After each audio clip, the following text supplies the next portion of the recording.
يفقهوا قولي اللهم ربنا ألهمنا رشدنا وأعذنا من شرور أنفسنا اللهم أرنا الحق حقا وارزقنا اتباعه وأرنا الباطل باطلا وارزقنا اجتنابه آمین یا رب العالمین۔ اپنے پچھلے درس میں نے یہ اشارہ کیا تھا کہ اس منتخب نصاب نمبر 2 کی ترتیب کچھ ابھی تک خود میرے اپنے ذہن میں صحیح طور پر فٹ نہیں بیٹھی ہے کہ اس میں پہلا سبق کون سا، دوسرا کون سا، لیکن میں نے غور کیا آج تو محسوس ہوا کہ میں نے ایک پلان اپنے ذہن میں رکھ کر ان آیات کو مرتب کروایا ہے۔ وہ پلان کیا ہے، آج اس کے حوالے سے ہم بات شروع کر رہے ہیں کہ سب سے پہلی چیز جو ہمارے لیے ضروری ہے کہ وہ بالکل واضح ہو ہم پر، اس میں کوئی اشتباہ نہ رہے، وہ یہ ہے کہ دین کے ہم سے تقاضے کیا ہیں، مطالبے کیا ہیں، ہمارا دین ہم سے چاہتا کیا ہے، تاکہ وہ چیز ہمارے سامنے رہے تو پھر امکانی حد تک ان تقاضوں کو پورا کرنے کے لیے ہم کمر بستہ ہوں، ہمت کریں، اور جیسے جیسے اللہ تعالیٰ کی توفیق اور تائید شامل حال ہوتی جائے ہم پیش قدمی کریں۔ یہ میں نے بہت سے مواقع پر اس موضوع پر تقریریں کی ہیں، دروس دیے ہیں، اس لیے میں اس وقت زیادہ تفصیل میں نہیں جاؤں گا کہ اس کی اہمیت کیا ہے، کہ اگر یہ تصور ہی واضح نہ ہو سکتا ہے کہ ہم کسی درمیانی منزل کو آخری منزل سمجھ کر مطمئن ہو کر قانع ہو کر بیٹھ رہے ہیں، ورنہ یہ ہوگا کہ ہمارے سامنے یہ بات رہے گی کہ چلو کہ وہ منزل ابھی نہیں آئی، اور یہ چیز ہے کہ جو ہمیں آگے سے آگے بڑھاتی رہے گی۔ لہذا ہمیں اپنی جو منزل معین کرنی ہے، وہ جو بھی ہائیسٹ ہے اس کے حساب سے تعین کرنا ہے۔ باقی یہ کہ چلنا قدم بقدم ہے، اس میں یہ کہ اگر ہم نے جو پہلی سیڑھیاں ہیں ان کو پھلانگ کر چڑھنے کی کوشش کی تو گرنے کا شدید اندیشہ ہے۔ تو 2 چیزیں ہیں کہ جن میں ایک توازن کی ضرورت ہے، ایک تو یہ کہ منزل بلند ہو، لیکن جو بھی چلنے کے اندر جو تدریج مطلوب ہے اس کو ہم اگنور نہ کریں، اس کو نظر انداز نہ کریں۔ تو یہ دونوں چیزیں بیک وقت ہونی چاہیے۔ اب اس کو سامنے رکھیے تو اصل میں اس منتخب نصاب حصہ نمبر 2 کا جو درس اول ہے وہ فرائض دینی کا جامع تصور، اس کا عنوان ہے، اور یہ ہے اصل میں وہ لنک کہ جو اس اصل مین منتخب نصاب سے قائم ہوتا ہے، جس کا میں حوالہ دے چکا ہوں۔ اسی لیے یہاں پہلے سورہ حج کی آخری 2 آیات کا ذکر ہے۔ یہ ہمارے منتخب نصاب کا ایک بڑا مرکزی درس ہے اور بڑا اہم درس ہے، اس لیے کہ اس کا تیسرا حصہ جب شروع ہوتا ہے، چوتھا حصہ، تو اس چوتھے حصے کا پہلا سبق یہی ہے، سورہ حج کا آخری رکوع اور اس کی یہ آخری 2 آیات ہیں۔ پہلی 4 آیات کے اندر ایمانیات کی بحث ہے، اور آخری 2 آیات میں اب وہ تقاضے ہیں، اللہ چاہتا کیا ہے، کیا کرو۔ ایک آیت میں تابڑ توڑ 4 حکم ہیں، یا ایھا الذین آمنوا ارکعوا واسجدوا واعبدوا ربکم وافعلوا الخیر۔ یہ وہ ہے ہمارے فرائض دینی کی پہلی سطح، اولین سطح، اللہ کی بندگی، اچھے اعمال، اچھے کردار کو اختیار کرنا، اور رکوع اور سجود، عبادات جو فرض ہیں، ارکان اسلام پر کاربند ہونا، یہ پہلی منزل ہے۔ اس کے بعد اگلی آیت میں دوسری منزل کا ذکر ہے، وہ دوسری منزل جہاد فی سبیل اللہ کی پہلی منزل ہے۔ یہ جو پہلی سطح ہے اس پر بھی لفظ مجاہدہ استعمال تو ہوتا ہے، مجاہدہ مع النفس نہیں کریں گے تو اللہ کے بندے کیسے بنیں گے، حرام سے کیسے بچیں گے، نفس کے خلاف تو جہاد کرنا ہے، لیکن اس کے لیے فی سبیل اللہ کی اصطلاح جو ہے قرآن اور حدیث میں نہیں ہے، وہ مجاہدہ ہے، کشمکش اپنے نفس سے مجاہدہ۔ جب پوچھا گیا آپ سے کہ ای الجہاد افضل یا رسول اللہ، تو آپ نے فرمایا ان تجاہد نفسک فی طاعت اللہ۔ تو جہاد تو وہ ہے، لیکن جہاد فی سبیل اللہ، یہ جو ایک مستقل اور مکمل اصطلاح بنتی ہے، اس کی پہلی منزل جو فرائض دینی کے اعتبار سے دوسری منزل ہے، وہ ہے شہادت علی الناس۔ وجاہدوا فی اللہ حق جہادہ هو اجتباکم، جہاد کرو اللہ کے لیے جتنا کہ اس کے لیے جہاد کا حق ہے، اس نے تمہیں چن لیا ہے، اپنے نصیبے پر فخر کرو، اور اس کی کیا غرض و غایت ہے؟ جہاد فی سبیل اللہ کی غایت اولا کیا ہے؟ لِيَكُونَ الرَّسُولُ شَهِيدًا عَلَيْكُمْ وَتَكُونُوا شُهَدَاءَ عَلَى النَّاسِ، تاکہ رسول گواہ بنے تم پر اور تم گواہ بنو پوری نوع انسانی پر۔ رسول اتمام حجت فرمائیں تم پر، تم اتمام حجت کرو پوری نوع انسانی پر۔ تو یہ گویا کہ ہمارے فرائض جو دینی ہیں ان کی یہ دوسری منزل معین ہو گئی۔ میں نے اس لیے عرض کیا تھا کہ تفصیلی اس بات درس دینا اس وقت مقصود نہیں ہے، اس لیے کہ یہ ہمارے منتخب نصاب حصہ اول کا اہم درس ہے، اس کے بے شمار کیسٹس موجود ہیں، اور بہت مرتبہ آپ میں سے اکثر حضرات نے بھی یہ درس خود مجھ سے براہ راست بھی سنا ہوگا۔ اب اس کے بعد تیسری منزل آتی ہے۔ تیسری منزل کے لیے جو اہم ترین اصطلاح ہمارے اس منتخب نصاب نمبر 1 میں ہے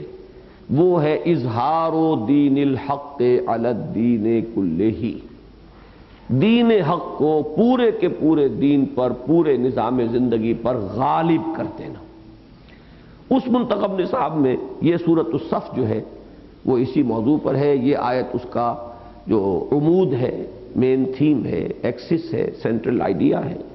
اور اس پر اللہ کے فضل و کرم سے نہ صرف یہ کہ دروس میرے موجود ہیں متعدد، بلکہ یہ کہ اس پر تو تحریر بھی موجود ہے۔ نبی اکرم صلی اللہ علیہ وسلم کا مقصد بعثت میں 24 صفحے کی میری ایک تحریر صرف اس ایک آیہ مبارکہ پر ہے، جس کے بارے میں نے عرض کیا تھا کہ الحمدللہ کہ مجھے اب بھی اطمینان ہے، اگرچہ اسے بھی لکھے ہوئے اب کم سے کم 12 برس گزر چکے ہوں گے، لیکن یہ ہے کہ مجھے اب بھی اطمینان ہے کہ وہ اس آیہ مبارکہ کا حق اس میں ادا ہو گیا ہے۔ اور ویسے تو یہ کہ آگے آنے والوں کے لیے اور راستے کھلے ہوں گے، اس وقت کے حد تک میں عرض کرتا ہوں، اور اس میں کسی چیز پر مجھے بعد میں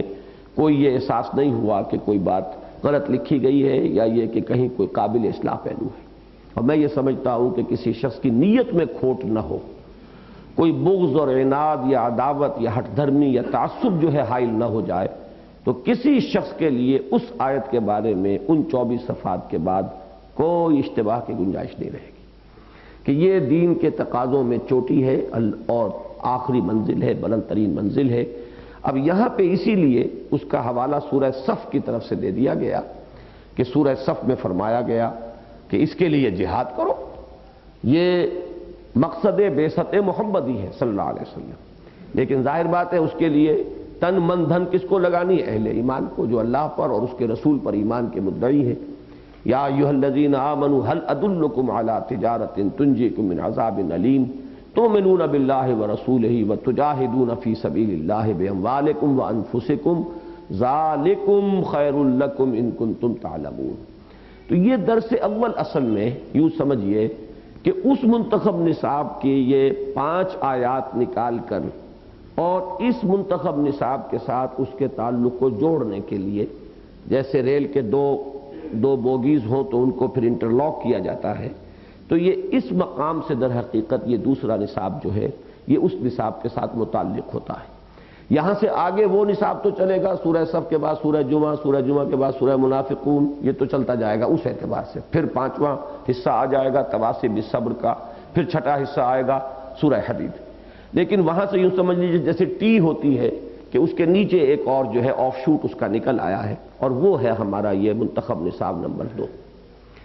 البتہ اصل میں ہوا یہ ہے کہ میرے ذہن میں چونکہ یہ بات رہی نہیں تھی، تو میں نے اسی آیت کے حوالے سے هو الذی ارسل رسولہ بالہدی ودین الحق لیظہرہ علی الدین کلہ، تو جو سورہ فتح کی آخری 2 آیات ہیں ان کو پہلے لے لیا، ان پہ ہمارے آپ کو معلوم ہے کہ 2 درس اس پر ہوئے، اور پھر ایک اور درس ہوا ہے کہ جو آخری آیت میں جو اوصاف بیان ہوئے تھے وہ جو 3 اس کی اطراف ہیں ان اوصاف کی کہ جو ان لوگوں کو اپنے اندر پیدا کرنے چاہیے جو اقامت دین کے لیے اور اظہار و دین الحق علی الدین کلہ کے لیے کوشش کرنا چاہیں، محنت کرنا چاہیں، تو وہ پہلے بیان ہو گیا ہے۔ اب ہم اس سلسلے کا جو درس دوم اس پر لکھا ہوا ہے وہ آج لے رہے ہیں، اقامت دین کی فرضیت اور اس کے لیے زوردار دعوت۔ تو یہاں پہلے اس سے کہ میں ان آیات کی تلاوت کروں اور پھر اس کا ہم لفظ بلفظ مطالعہ شروع کریں، یہ نوٹ کر لیجئے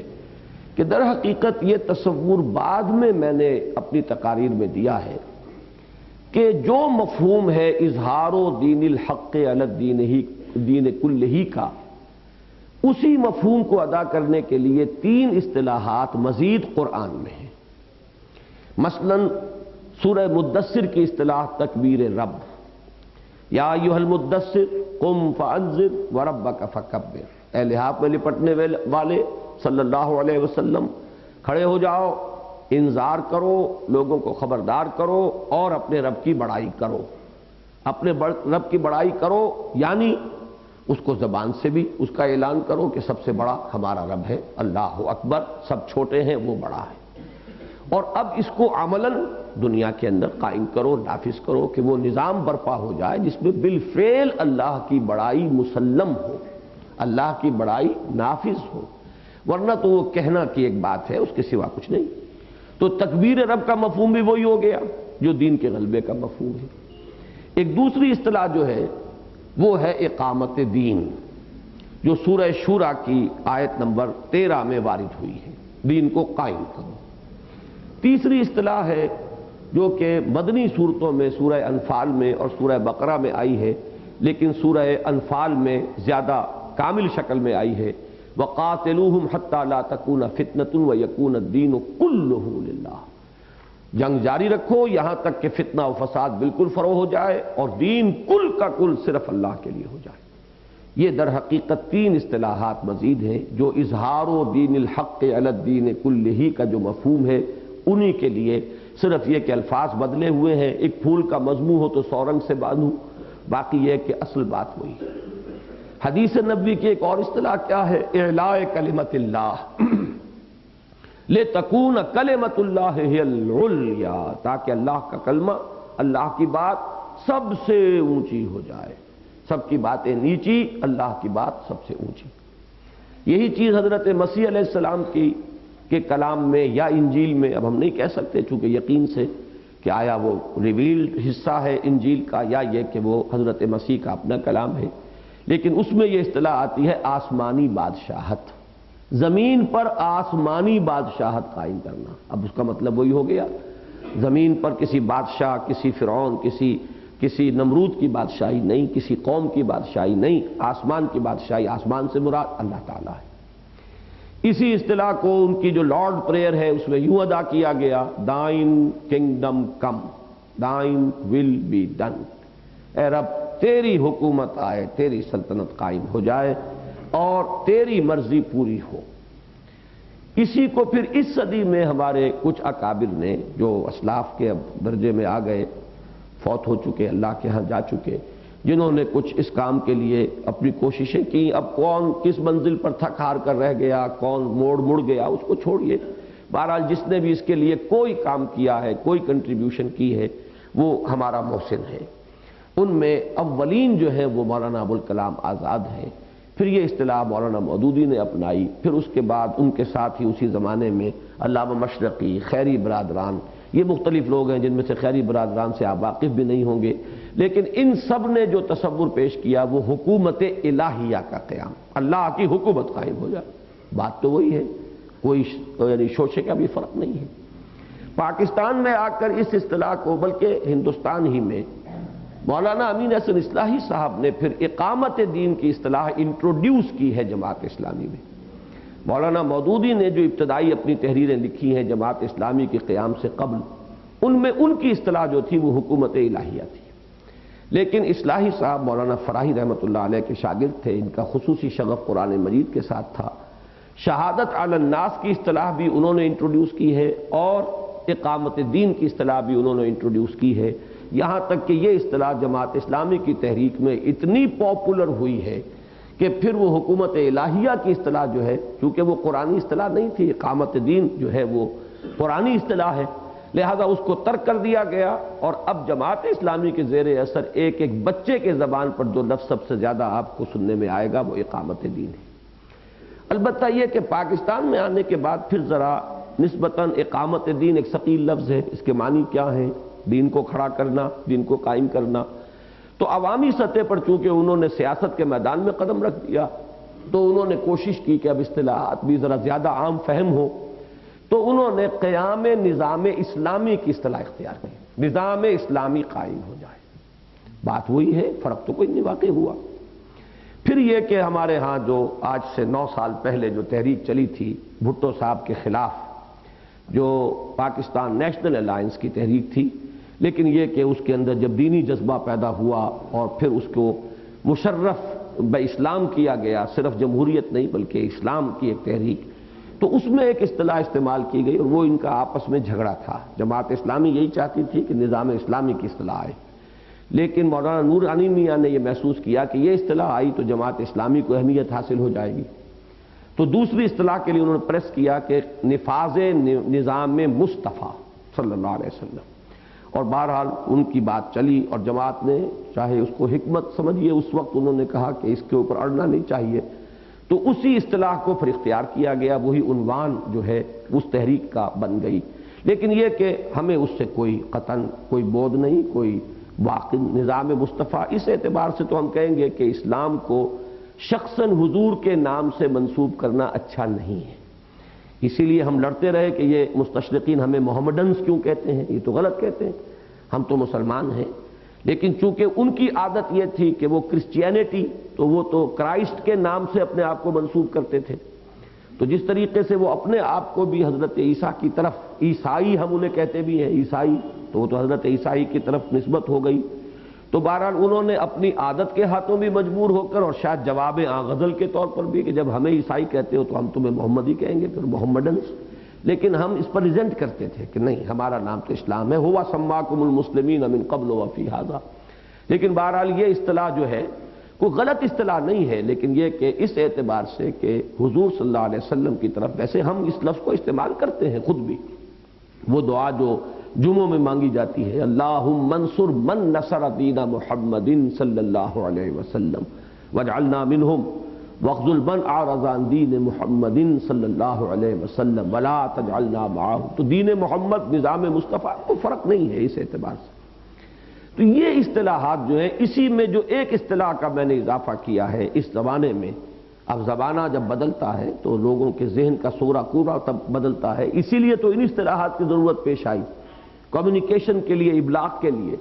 تو وہ اصطلاح اب جو ہے کہ جو سب سے زیادہ مؤثر ہے، سریع الاثر ہے، وسیع، وہ جو یعنی آسان ہے سمجھنے میں، وہ ہے اسلامی انقلاب۔ تو یہ ساری اصطلاحات جو ہے عباراتنا شتیٰ کے درجے میں ہیں، ہماری عبارتیں مختلف ہیں، وحسن کا واحدو، تو حسن معنی جو ہے وہ ایک ہی ہے، اسے آپ اظہار الدین الحق علی الدین کلہ کہیں، اقامت دین کہیں، یکون الدین کلہ للہ کہیں، تکبیر رب کہیں، اعلاء کلمت اللہ کہیں، آسمانی بادشاہت کہیں، اور اللہ کی حکومت کہیں، حکومت الہیہ کہیں، نظام مصطفیٰ کا قیام کہیں، نظام اسلامی کا نفاذ کہیں، یا یہ ہے کہ اسے اسلامی انقلاب کہیں۔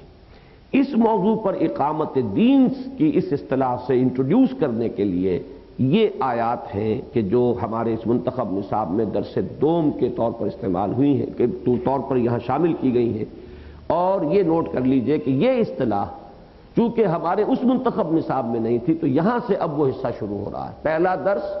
صرف وہ انٹر لنکنگ کی حیثیت رکھتا تھا، اور یہ دوسرا درس ہے جو اس منتخب نصاب کا گویا کہ درس اول کہا جائے گا، ویسے اس نصاب میں درس دوم ہے۔ اب ان آیات مبارکہ کی آپ تلاوت فرمائیے۔ اعوذ باللہ من الشیطان الرجیم، بسم اللہ الرحمن الرحیم۔ شرع لکم من الدین ما وصى به نوحا والذی اوحینا الیک وما وصینا به ابراہیم وموسیٰ وعیسیٰ ان اقیموا الدین ولا تتفرقوا فیہ کبر علی المشرکین ما تدعوہم الیہ اللہ یجتبی الیہ من یشاء ویہدی الیہ من ینیب وما تفرقوا الا من بعد ما جاءهم العلم بغیا بینہم ولولا کلمۃ سبقت من ربک الی اجل مسمی لقضی بینہم وَإِنَّ الَّذِينَ أُورِثُوا الْكِتَابَ مِن بَعْدِهِمْ لَفِي شَكٍّ مِّنْهُ مُرِيبٍ فَلِذَلِكَ فَادْعُ وَاسْتَقِمْ كَمَا أُمِرْتَ وَلَا تَتَّبِعْ أَهْوَاءَهُمْ وَقُلْ آمَنْتُ بِمَا أَنزَلَ اللَّهُ مِنْ كِتَابٍ وَأُمِرْتُ لِأَعْدِلَ بَيْنَكُمْ اللَّهُ رَبُّنَا وَرَبُّكُمْ لَنَا أَعْمَالُنَا وَلَكُمْ أَعْمَالُكُمْ لَا حُجَّةَ بَيْنَنَا وَبَيْنَكُمْ اللہ یجمع بیننا وإلیہ المصیر الی قولہ تعالی استجیبوا لربکم من قبل ان یأتی یوم لا مرد له من اللہ ما لکم من ملجأ یومئذ وما لکم من نکیر فإن أعرضوا فما أرسلناك عليهم حفيظا إن عليك إلا البلاغ وإنا إذا أذقنا الإنسان منا رحمة فرح بها وإن تصبهم سيئة بما قدمت أيديهم فإن الإنسان كفور صدق الله العظيم رب اشرح لي صدري ويسر لي امري واحلل عقدة من لساني يفقهوا قولي۔ ایک بات آپ شروع ہی میں نوٹ فرما لیں، میرے مختلف دروس کے ذریعے سے بہت سے حضرات کے علم میں یہ بات آ چکی ہوگی کہ میرے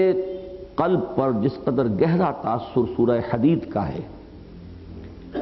کہ میں مسلمانوں سے خطاب میں اس سورہ مبارکہ کو قرآن مجید کا ذروہ سنام سمجھتا ہوں،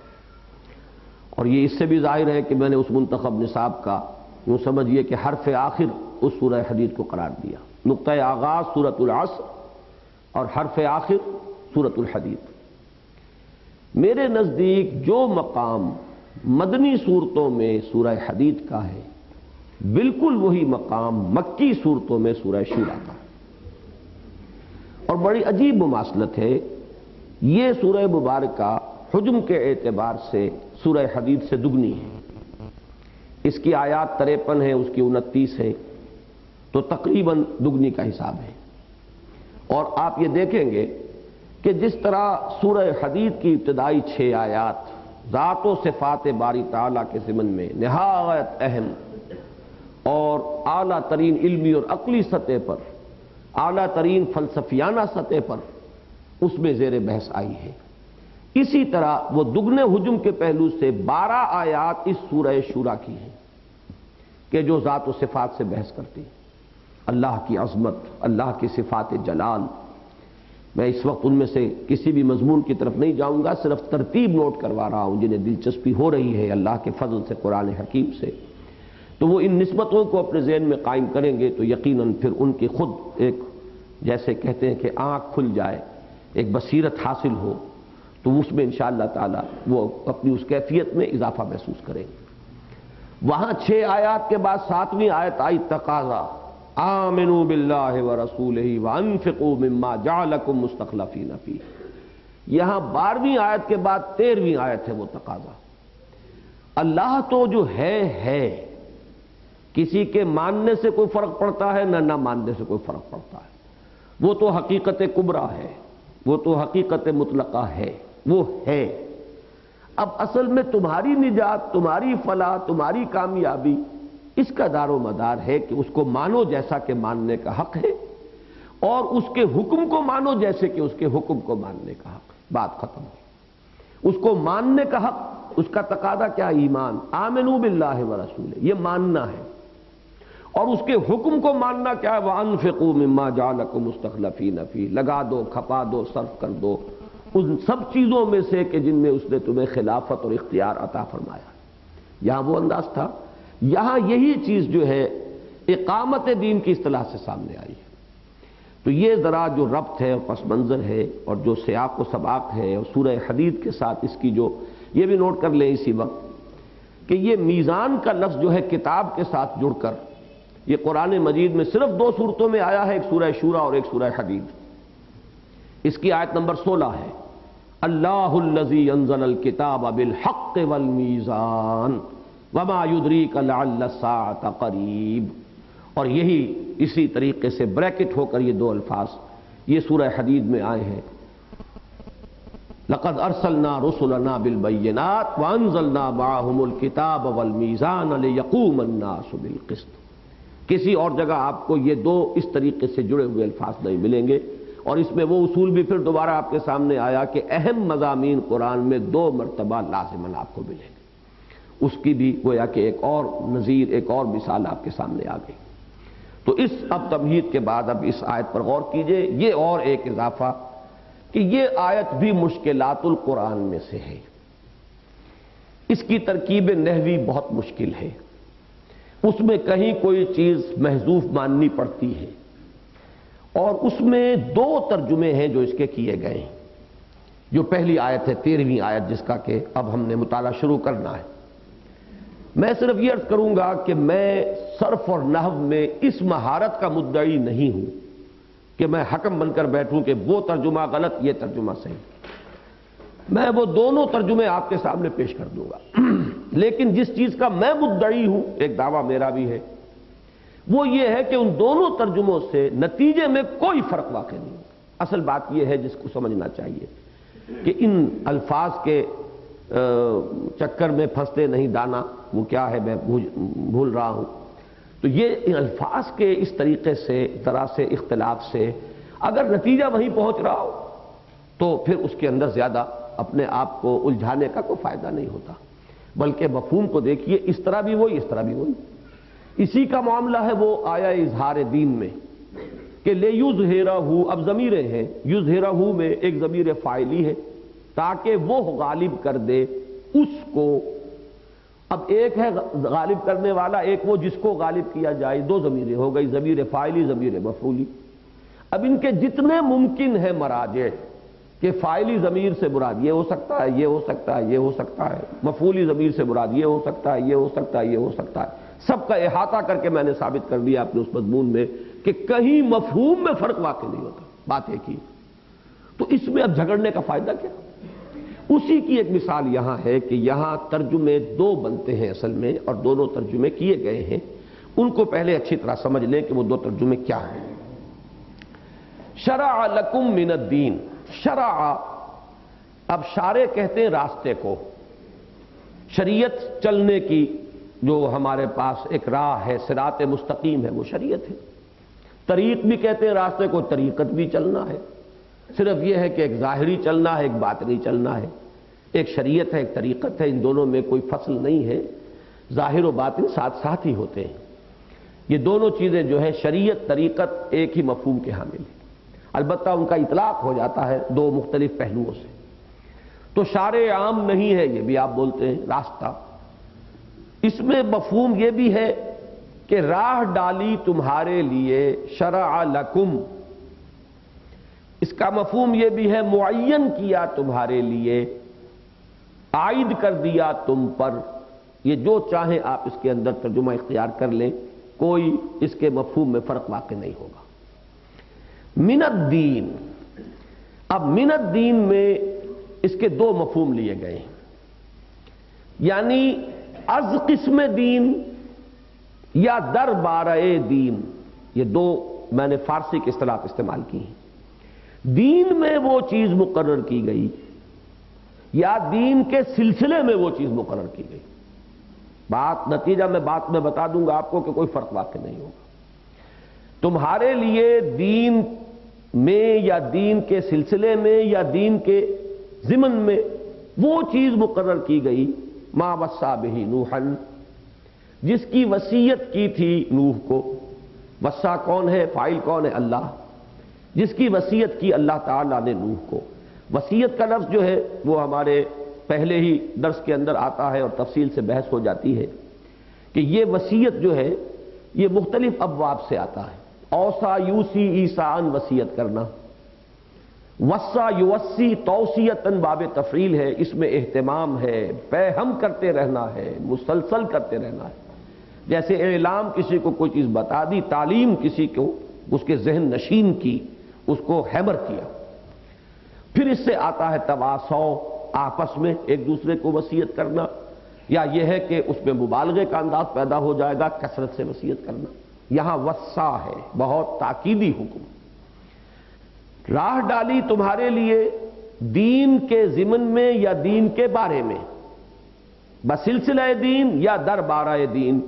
وہی جس کی وصیت کی تھی نوح کو، والذی اوحینا الیک، اور وہ جس کی کہ وحی کی ہے ہم نے اے محمد صلی اللہ علیہ وسلم آپ کی طرف۔ الیکا کا جو ہے ضمیر، اس کے بارے میں کوئی اختلاف نہیں، حضور مراد ہے۔ وما وصینا بہ ابراہیم و موسیٰ و عیسیٰ، اور جس کی ہم نے وصیت کی اور تاکید کی ابراہیم کو بھی اور موسیٰ کو بھی اور عیسیٰ کو بھی۔ اب یہاں تک بات آپ نے سمجھ لی تو یوں سمجھیے کہ اگر تو آپ ترجمہ کریں گے شرع لکم من الدین کا کہ دین کے ضمن میں وہی چیز مقرر کی ہے، تو اس کا مطلب ہے کہ ایک ہی دین ہے حضرت نوح سے لے کر حضرت محمد تک صلی اللہ علیہ وسلم، دین ایک ہی ہے، وہی دین تمہارے لیے مقرر کیا جو نوح کے لیے کیا، وہی جو موسیٰ کے لیے، عیسیٰ کے لیے، ابراہیم کے لیے، اور اسی کی وہی ہم نے کی ہے محمد آپ کی طرف۔ تو یہ تو ہوا ایک مراد۔ دوسری مراد یہ ہوگی کہ اس دین کے ضمن میں جو بات ہم نے، جو ذمہ داری عائد کی تھی موسیٰ پر، عیسیٰ پر، ابراہیم پر اور نوح پر، اور جس کی وہی اے محمد ہم آپ کو بھی کر چکے ہیں، وہی ذمہ داری اے مسلمانوں ہم تم پر عائد کر رہے ہیں۔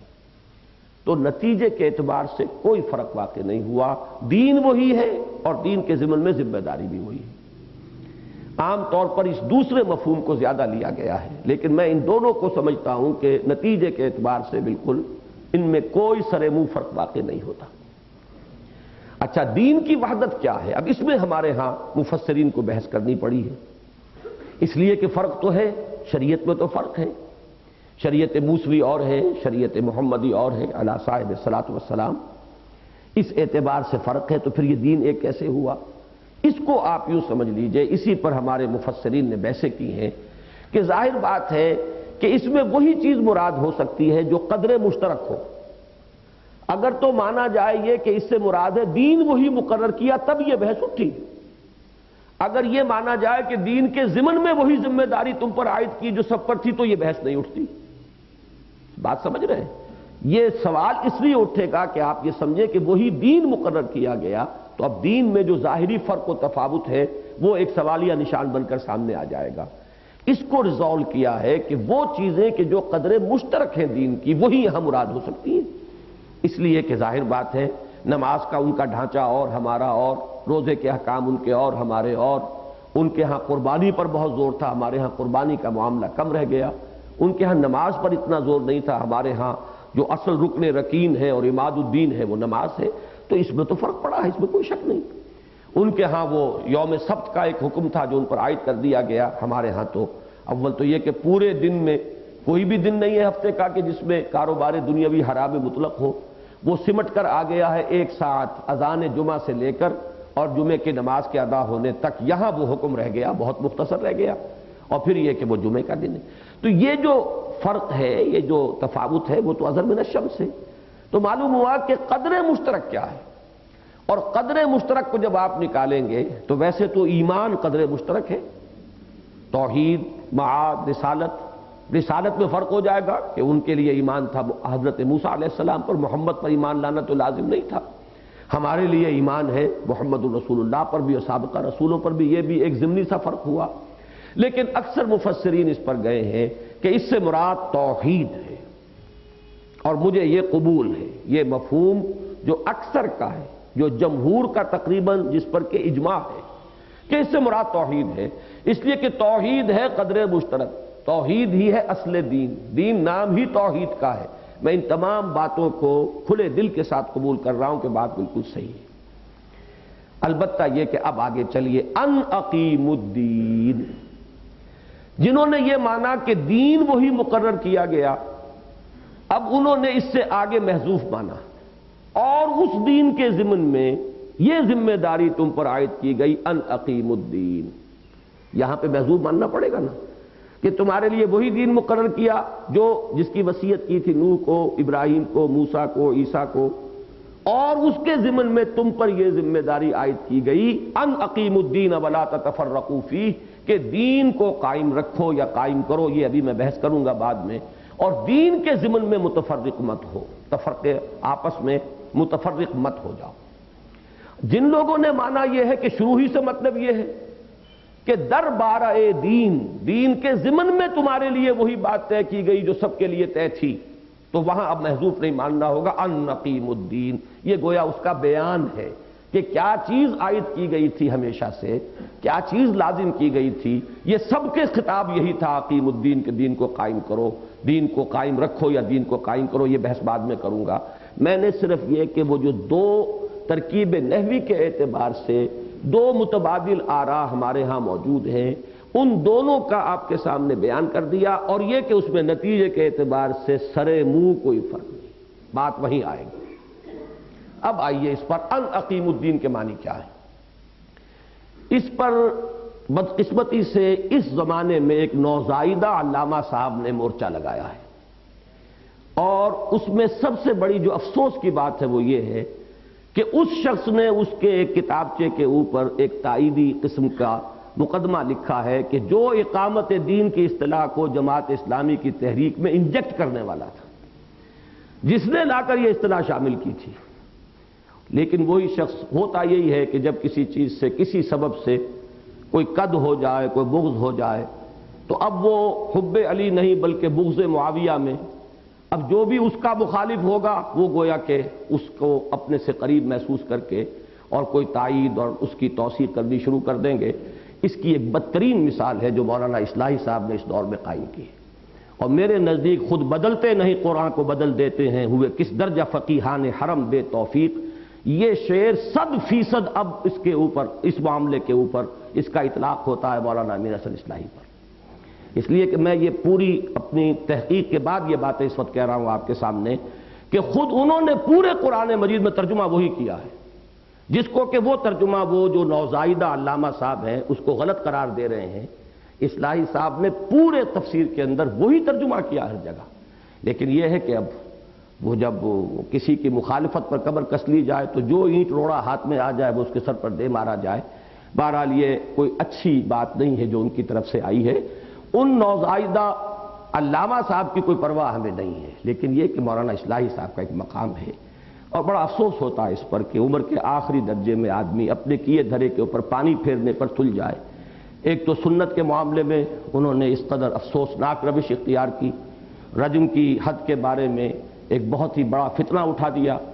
پھر یہ ہے کہ اس معاملے کے اندر بھی آ کر گویا کہ اپنے سابقہ سارے یا تو صاف تسلیم کرے کہ میری غلطی ہے، یہ بھی نہیں لکھتے، مان لے کہ آج مجھے انشراح صدر ہو گیا، یہ بھی نہیں، لیکن یہ کہ ان کے مضمون کے اوپر وہ میری مخالفت میں وہ مقدمہ جو ہے وہ لکھ دیا ہے۔ بہرحال یہ میں ذکر کرنا چاہتا ہوں اس لیے کہ اس کا چونکہ بہت سے لوگوں تک وہ پہنچایا گیا ہے اور اس میں کافی اشکالات ذہنوں میں پیدا کیے گئے ہیں، تو یہ ہماری اس وقت ایک جماعتی، تنظیمی اور تحریکی ضرورت ہے کہ اس جنگل کو صاف کیا جائے۔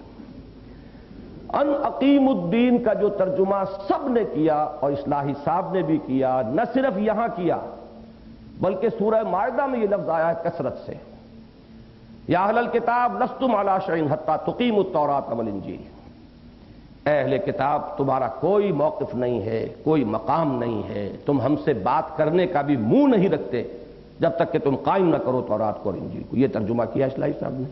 یعنی اقیمو قائم کرنا یا قائم رکھنا، ان دو میں فرق نہیں ہے۔ قائم کرنا کوئی چیز اگر بالفعل قائم نہیں ہے تو قائم کی جائے گی، قائم ہے تو قائم رکھی جائے گی، اس میں تو قطعاً کوئی فرق ہے ہی نہیں۔ خیمہ گرا ہوا ہے کھڑا کیا جائے گا، اور اگر کھڑا ہے تو کھڑا رکھا جائے گا کہ اگر آندھی آ رہی ہے تو ہر طرح سے حفاظت کی جائے، خیمہ گر نہ جائے، اس کے کھوٹے خوب اچھی طریقے سے مضبوط کر دیے جائیں، اس کی رسیاں خوب کس دی جائیں، کوئی رسی کمزور ہو تو اس کو بدل دیا جائے۔ ایسا بھی ہو سکتا ہے جھکڑ بہت زوردار آ رہا ہو تو لوگ جو ہے وہ تنابیں پکڑ کر کھڑے رہیں اور وہ جو